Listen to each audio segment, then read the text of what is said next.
Hello दोस्तों, तो DK झार कॉमर्स क्लास में आपका स्वागत है। आज हम 12 का एक चैप्टर लेकर आए हैं, बीएसटी चैप्टर फर्स्ट, जिसमें प्रबंध की प्रकृति एवं महत्व है।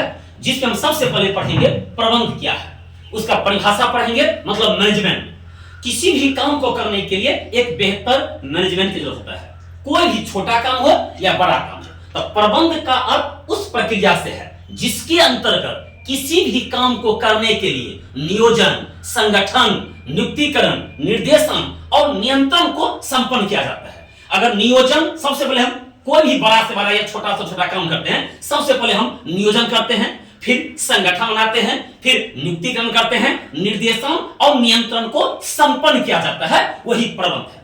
अब प्रबंध का जो परिभाषा है, कई लोग प्रबंध को विभिन्न प्रकार को परिभाषित किया है, लेकिन हेरोल्ड पुंटज के अनुसार प्रबंध औपचारिक रूप से संगठित समूहों में अन्य व्यक्तियों के साथ मिलकर काम करने तथा करवाने की कला है। मतलब मैनेजमेंट क्या है? आप काम कर रहे हैं कई व्यक्तियों के साथ, वो भी प्रबंध है, और काम करवा रहे हैं, वो भी प्रबंध है। हम किसी भी क्रिया को करते हैं या खुद उसमें इन्वॉल्व हो जाते हैं, वो भी प्रबंध है, या उसमें हम मेंटोर के रूप में रहते हैं और किसी के द्वारा करवाते हैं, वो भी क्या है? प्रबंध है, मैनेजमेंट। अब है प्रबंध की विशेषता, यह प्रकृति है, उसका गुण है।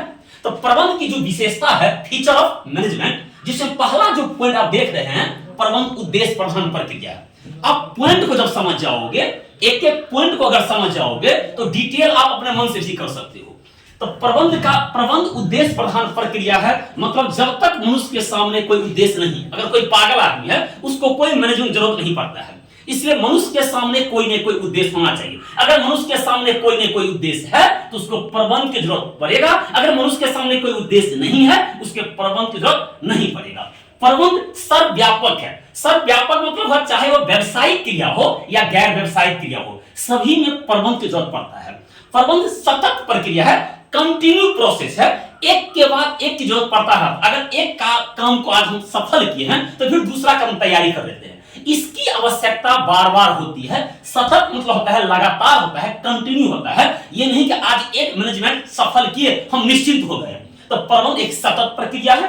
प्रबंध सामूहिक क्रिया है। प्रबंध में कोई एक व्यक्ति नहीं होता है। संगठन के सभी क्रिया को करने वाला कोई एक व्यक्ति नहीं होता है। संगठन के सभी क्रिया को करने वाला कोई एक व्यक्ति नहीं होता है, बल्कि अनेक व्यक्तियों का समूह होता है। इसलिए हम प्रबंध को समूह के, अगर पॉइंट आपको समझ में आ गया, तो उसी के आधार पर आप डिटेल कर सकते हैं। प्रबंध गतिशील कार्य है, ये रुकने वाला कार्य नहीं है, ये हमेशा गतिशील है, ये हमेशा प्रगति। आप एक काम को हम किए, फिर दूसरे काम में लग जाते हैं, तो कहा गया कि प्रबंध एक गतिशील क्रिया है, ये रुकने वाली क्रिया नहीं है। अब प्रबंध अदृश्य शक्ति है। प्रबंध को हम देखते नहीं है। जब कोई काम सफल होता है, तो ऑलरेडी चर्चा हो जाता है कि देखिए कितना अच्छा मैनेजमेंट था, कितना अच्छा मैनेजमेंट करके इस काम को सफल बनाया गया है। तो ये अदृश्य शक्ति है, ये फीलिंग करने की चीज है। तो ये है प्रबंध। अब इस चैप्टर में आपको क्या करना है, बीएसटी का जो पहला चैप्टर है, आप उसको उल्टाइए।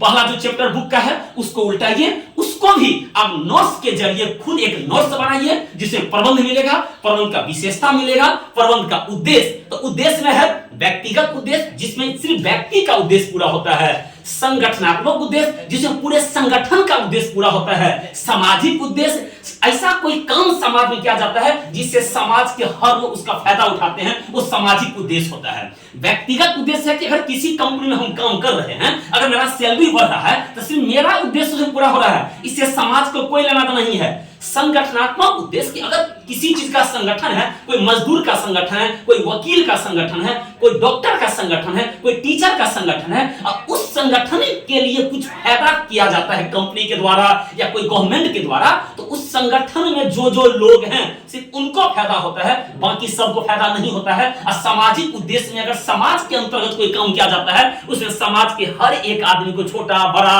हर जात के लोगों को फायदा होता है। संगठन के तीन उद्देश्य है, व्यक्तिगत उद्देश्य, संगठनात्मक उद्देश्य और सामाजिक उद्देश्य। तो पहला चैप्टर यही है। घर पर जाकर इसको एक नोट्स बनाइए, जिसमें प्रबंध की परिभाषा, प्रबंध की विशेषता और प्रबंध के उद्देश्य, तो पहला चैप्टर आपका क्लियर हो जाएगा। 2 से 4 नंबर का क्वेश्चन पहला चैप्टर में रहेगा, लेकिन घर पर सेल्फ स्टडी करना जरूरी है। चैप्टर को उल्टाइए, उसको एक नोट्स के जरिए पहला चैप्टर को क्लियर कीजिए। तो फिर अगले वीडियो में मिलते हैं। इस वीडियो को ज्यादा से ज्यादा शेयर कीजिए, लाइक कीजिए, क्योंकि जब तक आप शेयर नहीं कीजिएगा तो हर आदमी तक पहुंचेगा नहीं। तब तक अगले वीडियो के लिए फिर मिलेंगे। शुक्रिया।